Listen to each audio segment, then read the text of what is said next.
Good morning. Good morning, everybody. Welcome to our Kirstenbosch Wednesday talk, brought to you by Room to Grow, Sanby, and of course, Straight Nature. Before we get started, I'd just like to thank our sponsors. Thank you to Straight Nature. Well, Straight Nature is the leading specialist natural history publisher in Southern Africa and is associated with the best and most widely regarded field guides in the region.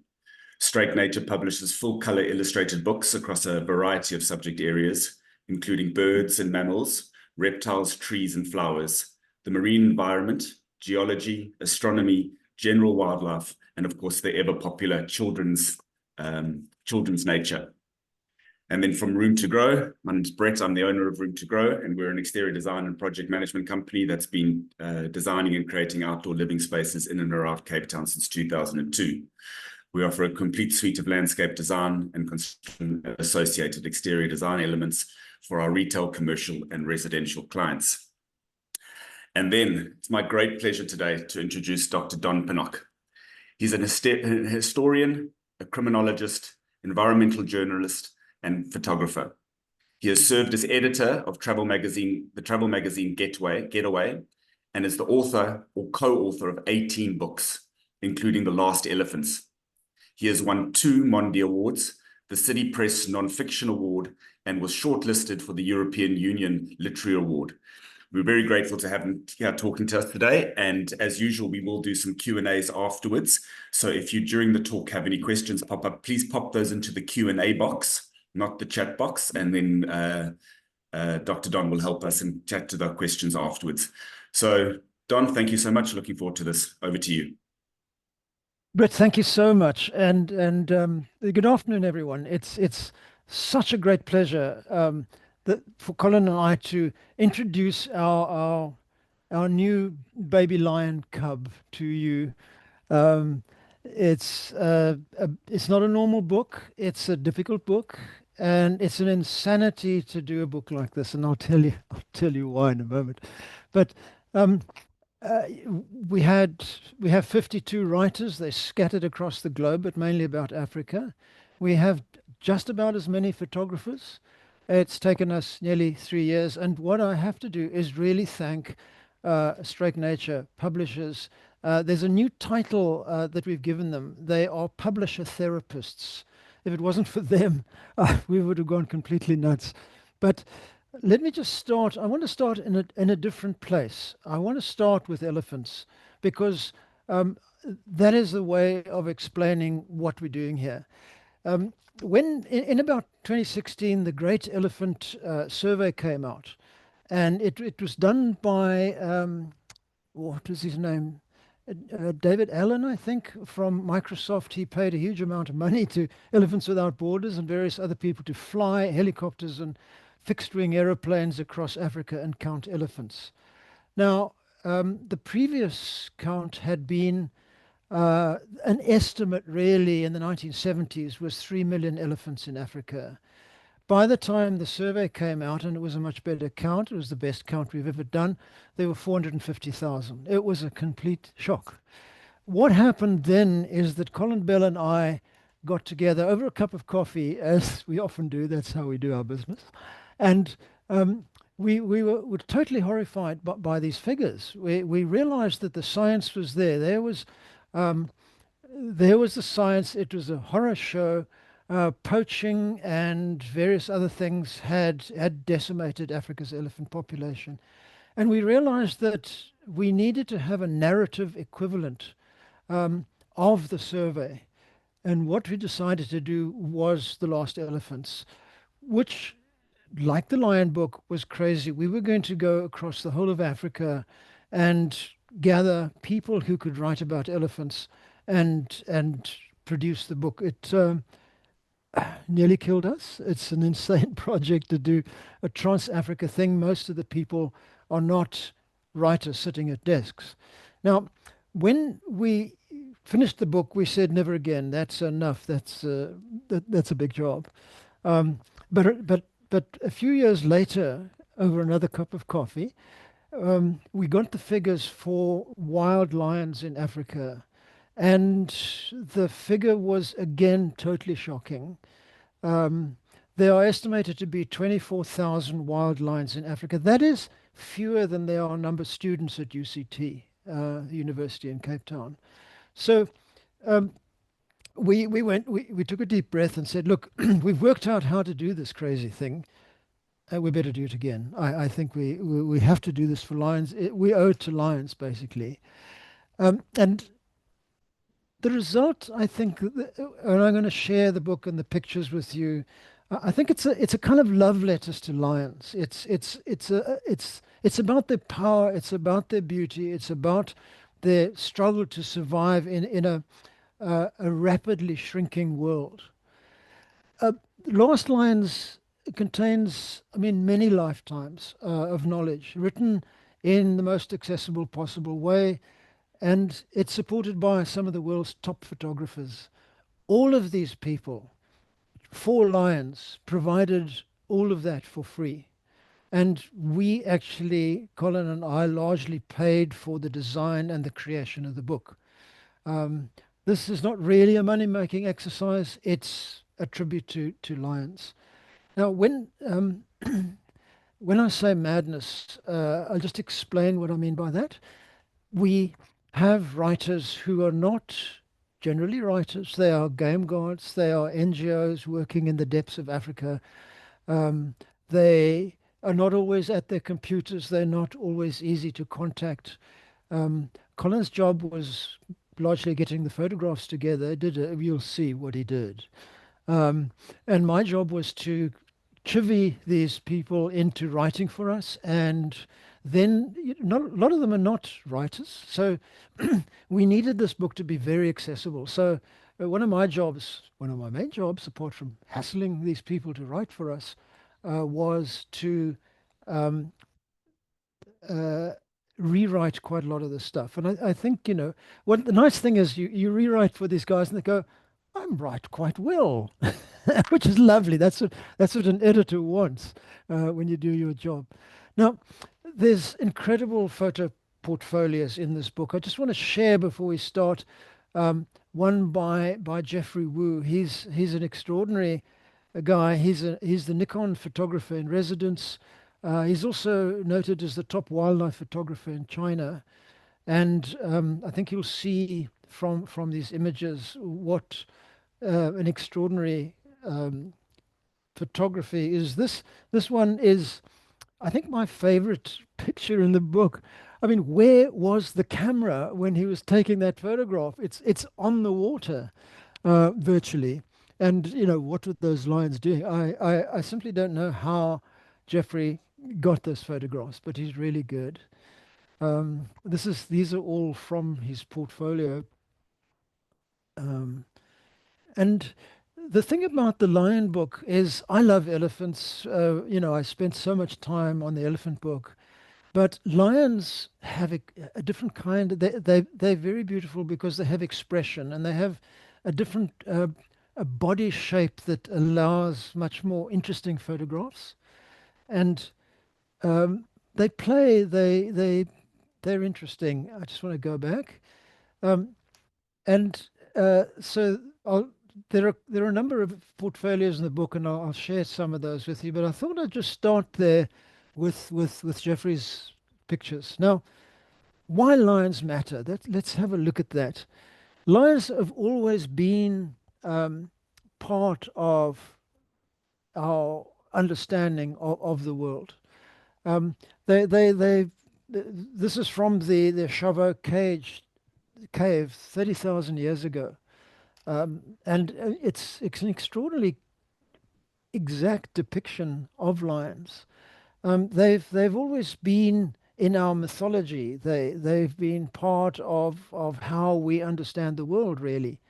Um, and but this book is not about myth. It's about the reality of lions in Africa. Um, and so what I want to start sharing with you is the problems. I mean, the title of this is about,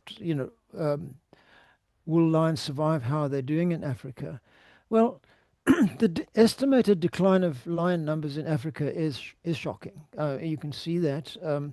That's over a century. And all of these things are kind of estimates.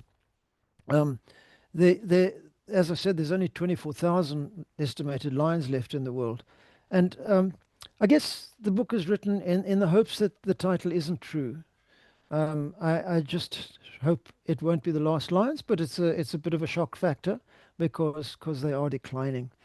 Um, Now, one of the problems, of course, is the population. There's a struggle for space in Africa. I mean, that is the estimated Africa population. It's going to go very high. Um, it's going to double by from now to 2034. Um, so um, what we did is we started from that basis and the problems of how we're going to, what we're going to do about lions. Now, what we started with is some probably the most academic space was to ask academics who study lions, um, and they have these are a bunch of Oxford scientists who in Wild Crew, interesting research group. And that is the state of lions. The dark stuff is more or less where they are. The lighter stuff is where they used to be, and the very light stuff is where they never have been, or not for many many years. So uh, that was the starting point. The lion populations are shrinking and shrinking.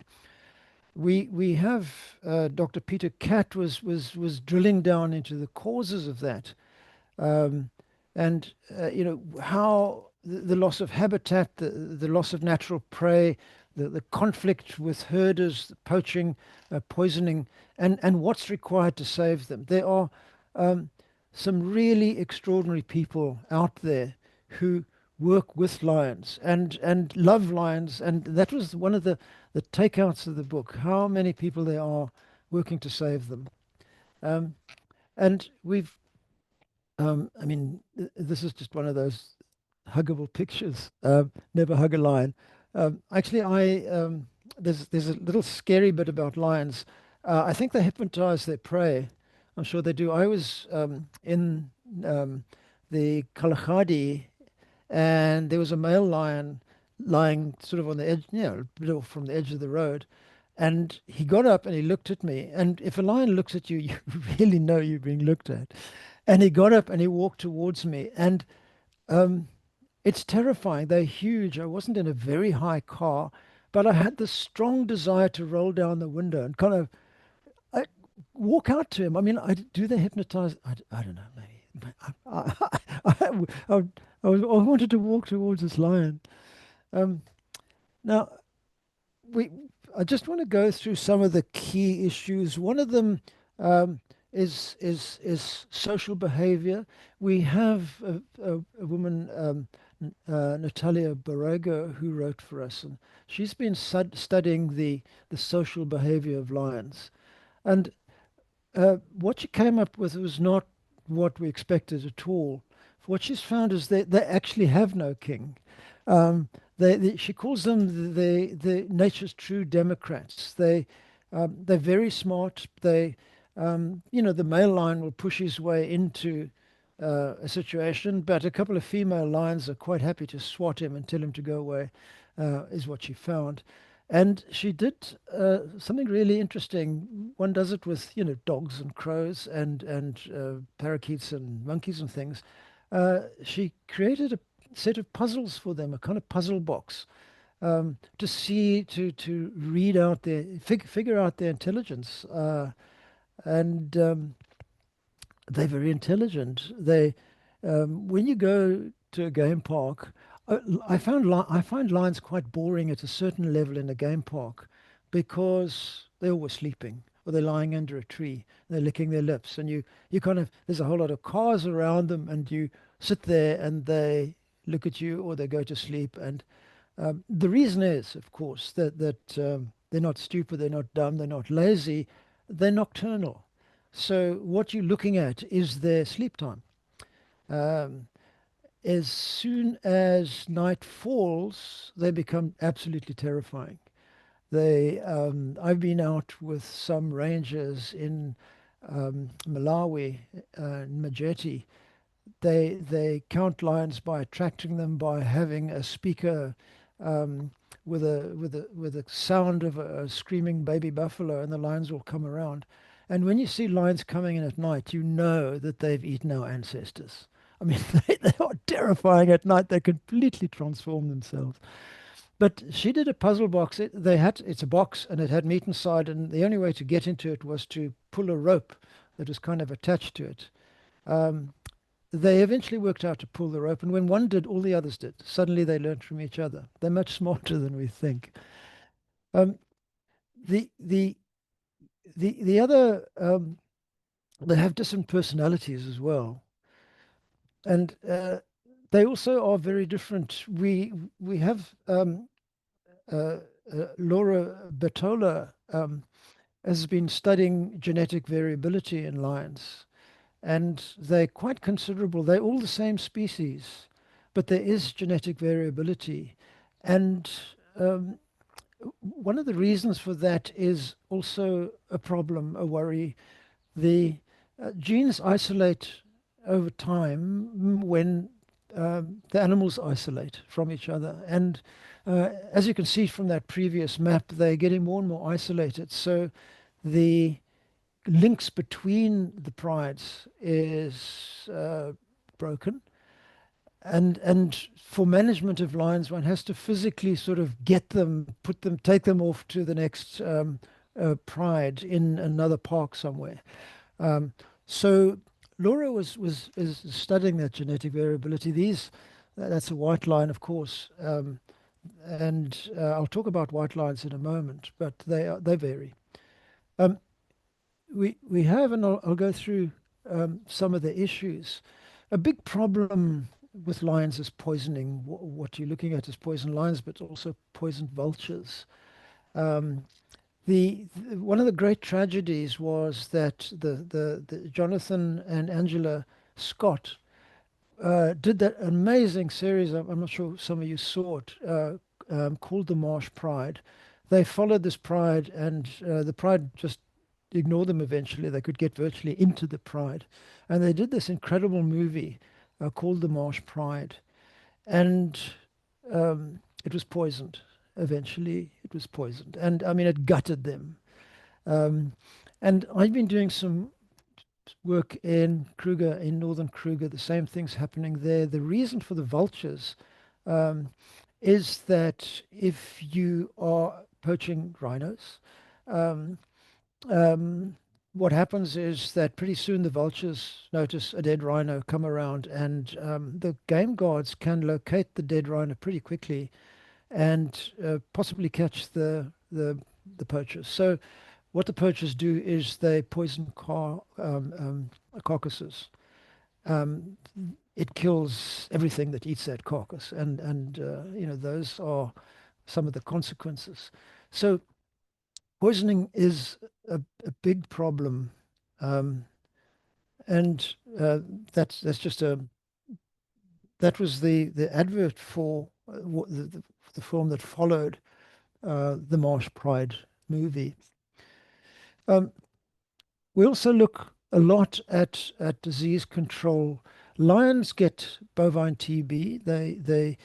And then it makes it very difficult to move them between parks because you don't want to get TB into other parks. And so a lot of work. It doesn't always kill them, but it weakens them.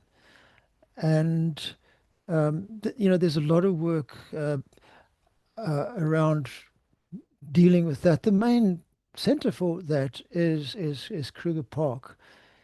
This sounds like an advert, but I'm now working on something else that deals with Kruger, and I'm really impressed with the science.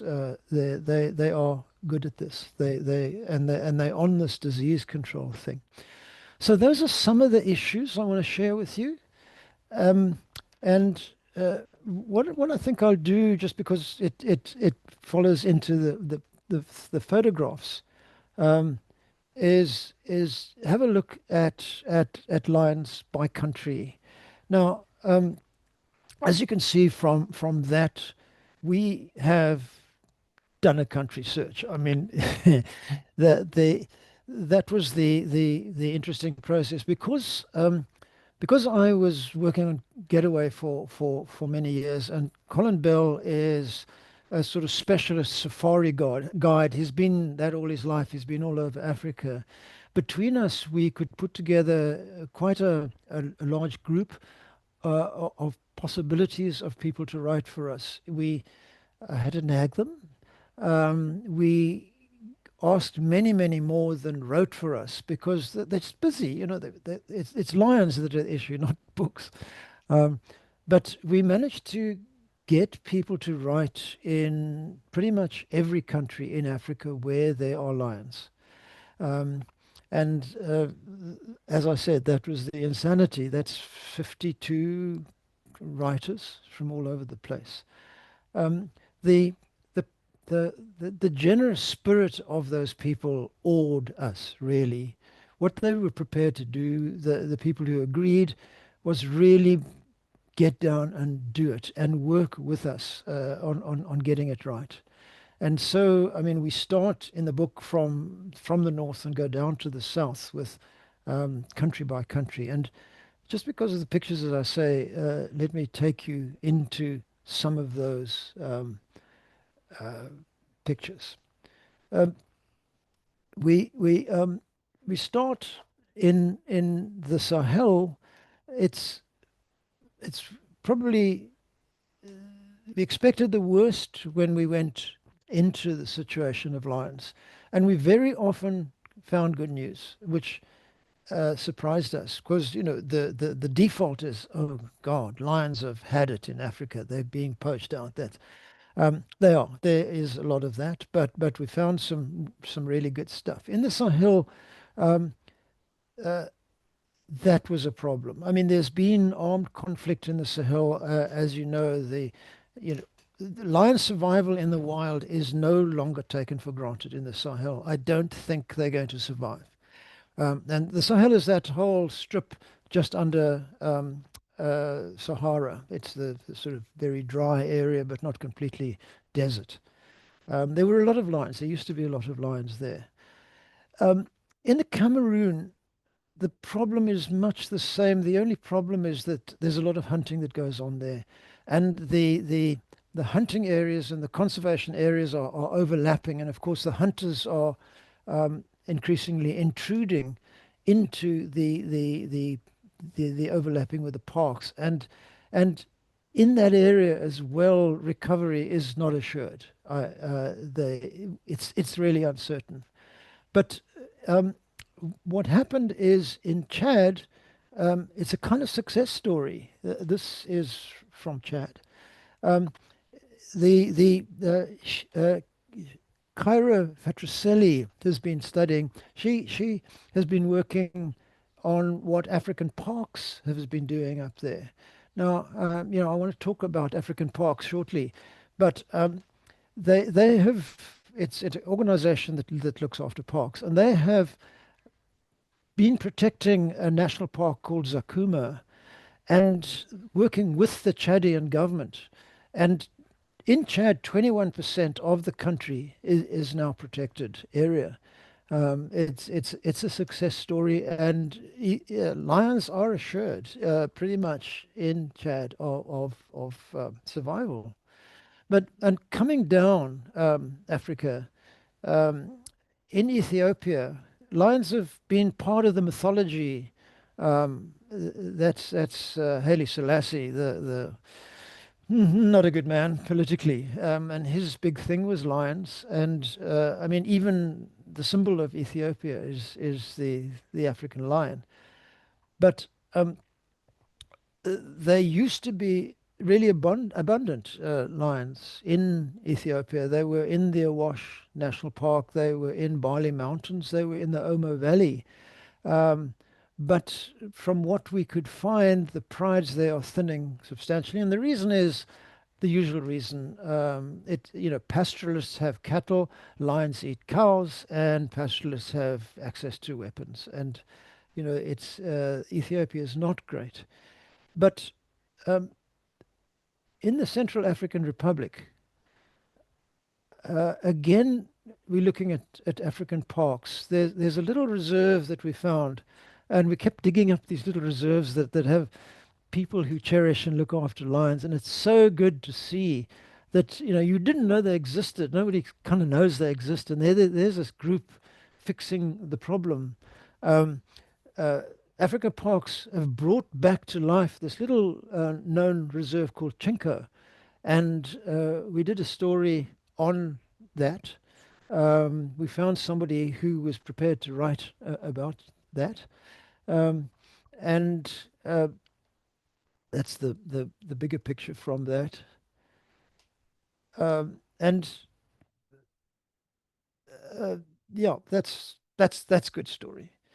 But in South Sudan, um, w- because we were digging into what was happening in these countries, we came across pretty much nearly the end of writing the book of a discovery that had not been known about, and that is a, a a stunning discovery of this mass migration of 3 million animals that I think because of the war situation in South Sudan, nobody had been focusing on the wilder areas, and nobody kind of knew that there were these massive herds.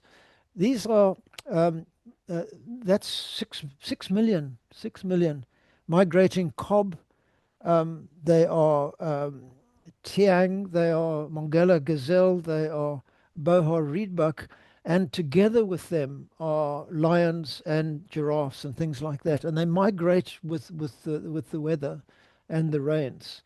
It was just, it's one of the great discoveries of Africa. Forget Serengeti, the South Sudan has probably one of the biggest migrations of mammals in the world. And it's only just been discovered, which is an interesting thing about Africa. Things hide away from you quite easily. Um, now, in Kenya, it was I guess, a mixed bag. I mean, as I said to you, we have, pardon me, we had the problem of the marsh pride, um, and the poisoning. But we've got other stuff from Kenya which is really interesting, and I've got a few pictures I'll just share with you on that, just as I talk. Emma Child writes about an unfenced park right up against um, Nairobi. It's these are just a few pictures. Um, I'll just hang in on them a little bit because I don't want to just flick through them. Let me just go back to that one. Isn't that extraordinary? They're so playful. Lions are so playful, and the zebras kind of know that they're playing. The animals really understand each other more than we understand that they do. They prey will know when they are not prey, and they don't run away. And if they have to run away, they will run away. Um, these lions are playing. The zebras are pretty much unconcerned. They're cautious, but it's just like I. When you look at those teeth, I mean that's a yawn, obviously, but if you were walking around at night and that came upon you, you would have very little hope. Um, we have survived because we cooperate and we're smart, um, but alone we are protein in these guys' eyes. Um, but this is what I mentioned about Emma Child. She's been studying a park which is right up against Nairobi, as you can see. The the lions have acclimatized themselves to the fact that they're next to a big city, but the city has acclimatized to the fact that they have lions on their boundary, and they deal with it. It's very interesting and very heartening culturally to see that we can coexist with lions, basically. Um, that's the main picture, and sometimes there are conflicts. But look how close that city is. There's no fences. And the lions keep to their space, and the people keep to their space, and there's a roadway right through it, but it's elevated to make sure that the cars don't get into trouble. Um, we um, Lawrence Frank was looking at lions outside parks, in parks and outside parks, and this is inside a park. Um, but this is part of the Kenyan system is very different to the South African system, where it's pretty much open system. You don't have fenced parks, so that interaction between wild animals and humans is always an issue. Um, and the trouble with lions in those situations is that outside of designated areas, line prides are collapsing. They are not holding their own, but there are two places which are incredible, and that's places like Laikipia, the highlands in Kenya, and the Masai Mara. Um, they're still very excellent lion prides in those areas, and that's encouraging. So I'm just doing something here. Excuse me while I do. Um, so you Kenya is a good and a bad story. Lions are holding out in some areas. They're not making it others. When we got to Uganda, look, Uganda's been in big trouble. They've had major poaching, um, but there are places where lions are doing well. I don't know whether any of you have been to the Queen Elizabeth National Park in Uganda. It's an extraordinary place. If you're a birder, wow. I mean, on the wet areas around Kiwi Park, it's quite something. But the lions are doing well there. And we also discovered something else, which we didn't know about, and it's quite interesting. Lions climb trees. I thought only leopards did, but we started digging into, hey, lions climb trees. Is this common? No, it isn't. Um, but they do, and they do it in other areas too. They they get it, but look at this picture. It's 10 lions in a tree. That is outrageous, and that's in the Serengeti. And why they do it's hard to say. We asked people. They said, well, it's cool, cooler than on the ground. They can spy things out. One of the main reasons might be that there's a lot of biting midges and things at ground level, and they get up there in the trees. They certainly hang out in the trees. Um, that would surprise a lot of leopards, I would imagine. Um, okay, let me see where we can go. Rwanda. Rwanda's a success story. Let me say that. This is Rwanda. Um, it's the genocide just about wiped out the wildlife in Rwanda. Akagera National Park was decimated. The prides were wiped out. But the new government has taken conservation very seriously.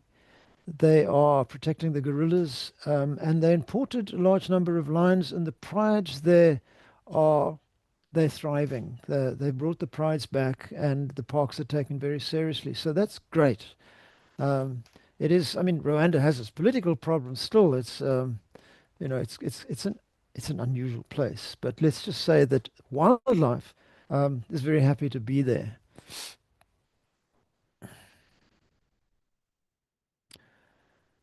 That I'm sure you will recognize is the Ngorongoro crater in Tanzania. Um, the the interesting thing about the Maasai is that they're vegetarian. I mean, they're not vegetarian, but they don't kill wild animals. They will use blood of cattle, but so they've always been. It's one of the interesting thing about the Maasai, and they're quite widespread, of course. There is that the only danger to lions was when the Morai, the young men, had to show their manhood and spear a lion. And so quite a number of lions died that way, but that has been outlawed. And so the lions are coming to terms with the Maasai. And as you can see from that photograph, neither side in that picture are concerned about the other side. They've really come to terms with them. That there, it's not to say that it's all good. Lions do find cattle tasty, and the Maasai will defend their lions. So there is a problem. A bigger problem, really, I think, in Tanzania is that um, there's a very large. I mean, the Selous National Park must be one of the biggest national parks in the world, and it's been cut in half by a dam. It's a legacy project by the president. It's not necessary. Huge amount of equipment is being dragged into the middle of this reserve. They're cutting off, they're polluting the water in the river. They are cutting the migration routes of a whole range of animals. And actually, Colin Bell writes a very interesting piece in the book about the implications of a project like that in the middle of a game reserve, because Selous is really a very important reserve. And as soon as you bring roads in, you provide space for poachers and transport and trucks and all sorts of things. It's not good for wildlife, basically. Um, but these are some of the pictures from Tanzania. I'll just let you have a look at them and stop yapping for a bit.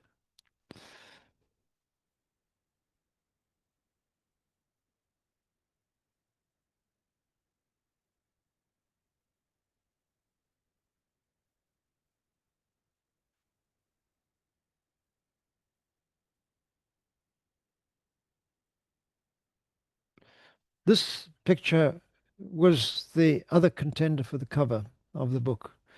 There's quite a tussle about it. I think we chose the right one, but that stare of that lion is quite riveting.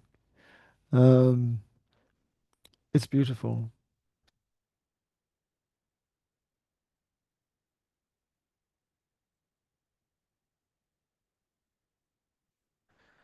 The tussle between hyenas and lions is constant. There's another picture I'll show you shortly, but hyenas will trounce lions in overkills, especially if they are in force. And those, I will say, these are huge hyenas. They are not to be messed with. And that lion knows it. You can see from her ear position that she's pretty freaked out. There's every likelihood that she will lose that kill.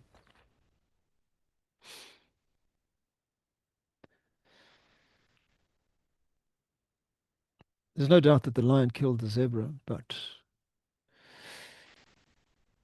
in Angola, uh, it was assumed just generally, I mean, it's a war zone, it has been for a long time, and it's no longer a war zone, but damaged by war. Um, there have been, it was always assumed there were about 1,000 lions, and Paul Funson went in to count them. Um, Paul helped us with the book actually. We got in Paul right at the beginning to help us identify who knew about lions. Paul Funson is a legendary lion man. He knows about this stuff. But anyway, he found very few lions in Angola. So it was a bit depressing.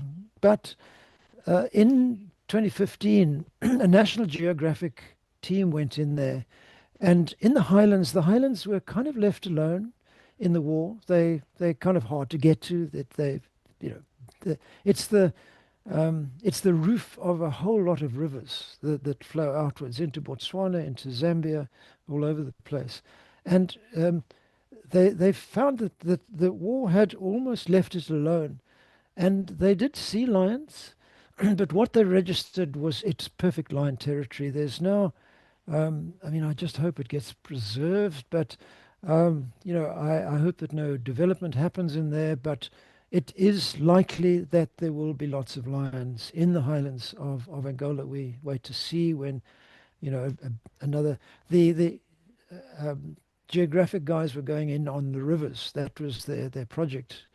Um, I'm joining one of those projects down the Breda River shortly. The scientists go down and check absolutely everything in the rivers. They're amazing people. Um, so, when somebody goes beyond the rivers on the highlands, there's a good chance we're going to find um, a lot of lions. I hope so. Um, in Malawi, uh, I just want to preface this. Before that other photograph was just jumped ahead. In Malawi, I want to get back to African parks and talk a little bit about them. They started in South Africa, pretty much by South Africans, and I think they're still pretty much run by South Africans. But what they have, I think they protect 17 parks. No, yeah, 22 parks in 17 countries. And what they do is they go in with the agreement of the government and association with local governments, and they bring parks back to life, which they're amazing at that. They extraordinary, and I have a lot of respect for them. I went in to check out what they were doing in Malawi at Majeti. Majeti is a sort of poster child for their kind of approach. They're tough. I mean, they have military grade people and equipment. They put fences up and they look after them. But their philosophy is that if you put up a fence in Africa, you look after who's outside it. And those people will look after your park. And that is happening in Majeti. I toured around outside the park talking to people in the community surrounding the park, and they fiercely defend the park because the park provides schools, medical clinics, internet access, um, granaries to store grain through seasons. And I talked to a guy. I said, well, what happens if you find a poacher coming into Jetty? He said, we kill him. I said, really? He said, "No, I think so." So I don't think that's what Africa Parks was thinking about, but um, it is good to see that there are those kind of organizations. There are other kinds of organizations too. Peace Parks Foundation I'll talk about in a bit, but they don't they do something different, but it's a similar sort of approach to how to deal with things. Zambia, um, we we we talked to a young Zambian, Tandiwe Mwita, about she agreed to write with us for us. And what she said is that she went in as a young volunteer, and she was captivated. Her first close up with a lion, she just like looked at this lion, and I mean, I wouldn't like to be in that game drive vehicle, frankly. It's a little close, but she was completely captivated, and she writes about her progress, basically from a wide-eyed volunteer to a field ranger and looking after lions. That's her passion. This lion got her message. It commissioned her basically to do what she does, and she does it brilliantly. And she writes very well. Um, in Zambia, we also have a story by two people, Andrea and Craig Reed. They were taken in by a lioness. Virtually, they lived in that space. The lioness. Um, that's the story about by Tandiwe. And that line is so close. My God. Okay. Um, uh, uh, Andrea and Craig Reed were kind of accepted into the family. That's not a lioness, but that's one of the that's one of the portfolios from Zambia. They were taken by this lioness who accepted them, and they called her Lady Lua after the park in which they were working. So I'm just going to show you a number of pictures from the portfolios and studies in Zambia.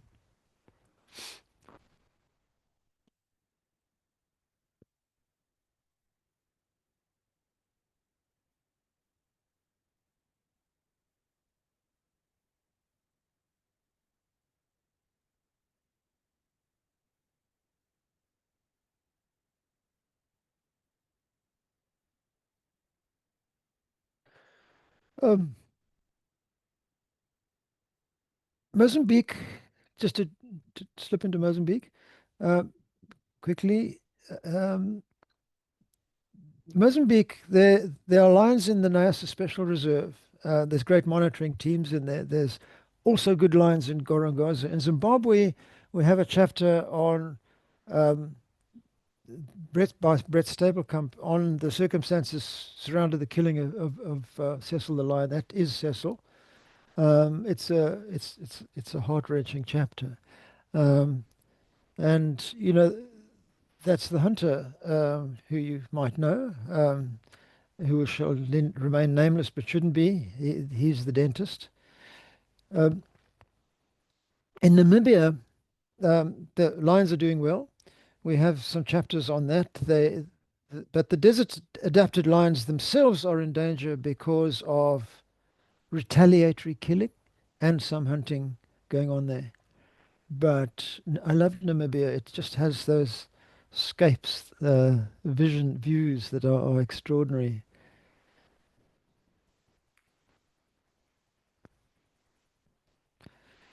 There's a couple of chapters on Botswana. There's amazing lions in the Magadigadi salt pans. Um, there are uh, some. I just want to. I've got some notes here. One of the things in Botswana which we found was really interesting that lions um, don't proceed with their kills once they're seen, and somebody worked out a very clever tactic, and what he did is he painted eyes on the backsides of cattle, and it actually deterred attacks. I mean, that's local community really understanding what's going on. That's great. Um, I just want to, we might run out of time, so I just want to go little bit faster. In um, South Africa, we look at rewilding of various places. There's been really good rewilding in Lapalala Wilderness, in the Waterberg, in Kwandwe, and Kariga in the Eastern Cape. People are bringing farms back to life and putting animals in them. And South Africa is very good at that. I mean, we have a bad reputation of candlelight hunting, but we also have a very good conservation profile as well for this kind of thing. Um, and we have various chapters. We have that's Kariga.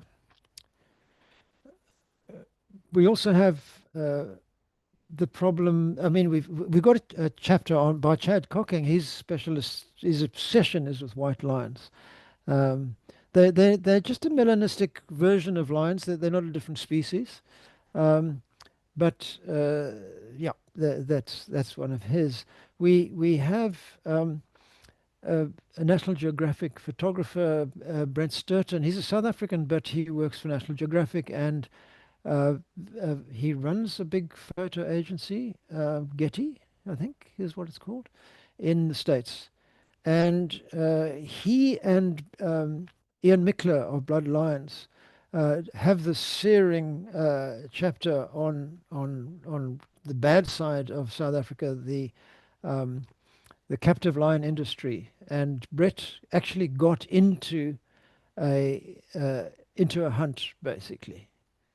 Those are lion bones. Lion bones are used or for fake tiger bone wine in Asia. South Africa has stopped the made illegal the export or not given quotas basically, and there is good news basically. Slowly but surely, South Africa is closing down captive lion breeding facilities and canned hunting. It's slow, but we're getting there. I'm hopeful. The new minister has absolutely said we are closing those places. Um, Here are some other images from the South African portfolio. As I say, lions don't do well in the face of hyenas. The hyenas are very smart and tactical, and that lioness is in trouble.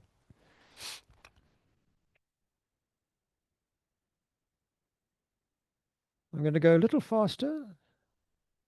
because I think we might run out of time and I don't want you to miss out on seeing some of these pictures.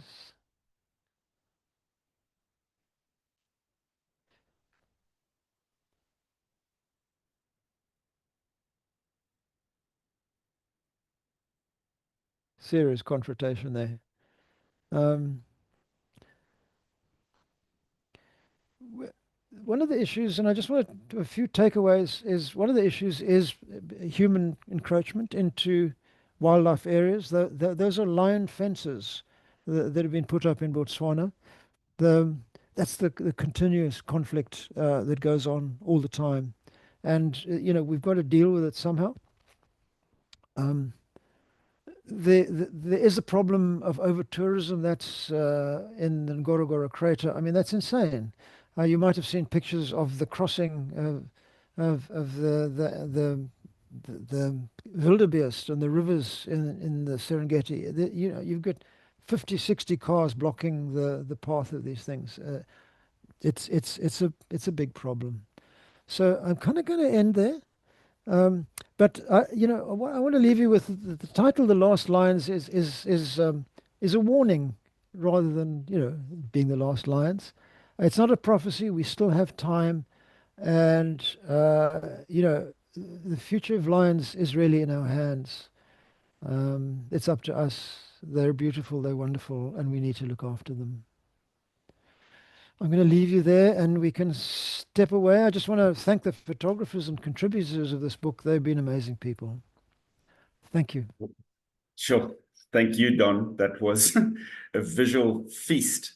I know, as you say, not a doomsday prophecy, but more of a sort of a wake up and a call to action, just to be aware of a potential, problem. But if those pictures don't inspire us to to save into action, it was fascinating. Thank you so very much.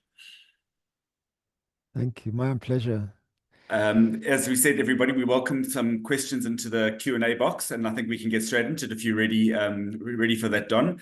Yeah, Marie's sure. asked us, she says, there's currently an anthrax outbreak in the Kruger National Park, which is affecting the lions. Why don't they vaccinate the lions against the disease? Or is it even possible? Unfortunately, I don't know. I know that they can vaccinate. It's quite a big job. Kruger has a lot of lions. That might be the problem. It's the same problem with contraception with elephants. You've got to do it every year or every 18 months, Mm, and you've got to fly a helicopter to do it. And I think putting a lot of lions to sleep to do that. I really don't know the answer to the question, though. I'm sorry. fair But yeah, enough. I'm not a lion expert, having been part of writing a lion book. I've been enlisting lion experts, so we need a lion expert to answer that one. Perfect. Do you happen, she's followed up by saying, do you happen to know how many lions there are in Kruger? I think there are something like, could it be 2,000 or 1,000? I'm not sure, but there are a lot. It's the biggest group of lions in a single area in Africa. Wow. But the Um, exact, why do you hit me with these complicated technical questions? Before talking, I thought somebody's going to ask me how many lions there are in Kruger. I better check. But Look, I'm I sure think it's that's a problem 2,000. that's a problem that Google could solve fairly easily. Could you talk a little bit more about the captive lion issue in South Africa and how that links in also together with the cub petting and the walking with lions? Is there a middle ground? Is there room, or how do can you just talk a little bit about that issue?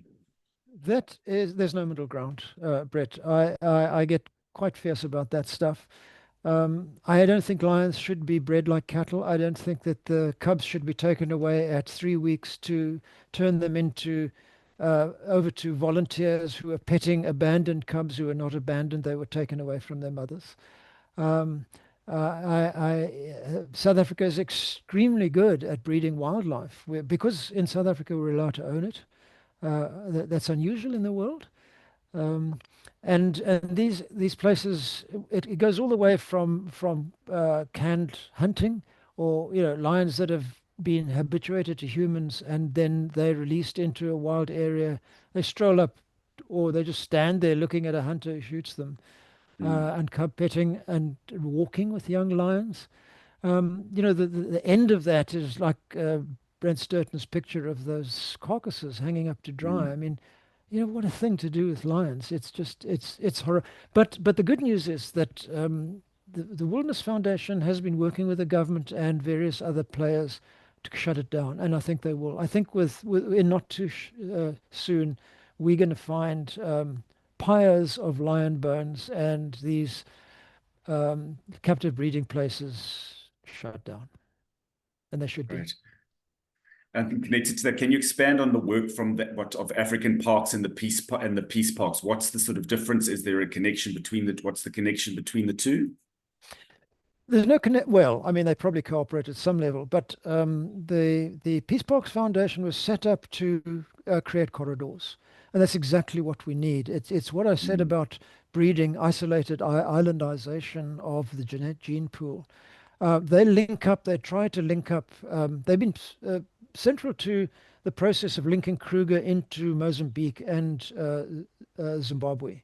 They're part of taking down those fences, opening up. That's really the elixir of wildlife, to open up corridors. What they looked at years ago, they're much older than Africa Parks, is the areas between countries that I think had been abandoned by wars, and the wars stopped, and there were these abandoned areas, and could they link those up into other areas? Peace Parks Foundation, I talked a bit about it, but they're an extraordinary mm. organization. They bring back parks to life. It's just magic. Wow. And then just echoing some of the comment, there's lots of comments just saying, thank you for the presentation, unbelievable photography, thank you, so interesting. And I was wondering, would you ever attempt another book, another book like this? And are you working on anything now? Um, you know, it's a difficult answer. After the elephant book nearly killed us, we said never again, and now there's a lion book. There we The go. truth is, we're recovering. We're in recovery period now. It's a hell of a job to produce a book like that. Mm. 3 years. I mean, it's not a normal book. And really, I need to reiterate Strike Nature. They're amazing people. They're so professional. They nursed us all the way through this book. Yes, I'm working with a colleague from the States on a new book about Kruger Park. It's not this kind of book. It's about the people and the processes and and those kind of things about how the park works. It's provisionally called Kruger Speaks, and it's not the kind of book that usually people understand about Kruger. It's how this amazing park runs. And they're extraordinary people that we've interviewed, and scientists. And it's going to be um, a, a, a very unusual book about Kruger. Oh, fantastic. Well, we look forward to having you back again. Don, thank you so much for sharing your time, your passion. Thank you for your collaborators and all the effort that it does take to put something like this together. Again, just to thank you from all the comments from people saying thank you for the presentation, thank you for the talk. We appreciate your time and your efforts. Thank you, everybody, for joining us. We will see you all again in a month's time for our next Wednesday talk. Don, thank you so much. Thank you to Belinda in the background. And to all of you for joining us. Have a lovely day further, and we'll see you again in a month. Thank you. Bye-bye, Thank you all. everybody. Bye. Bye.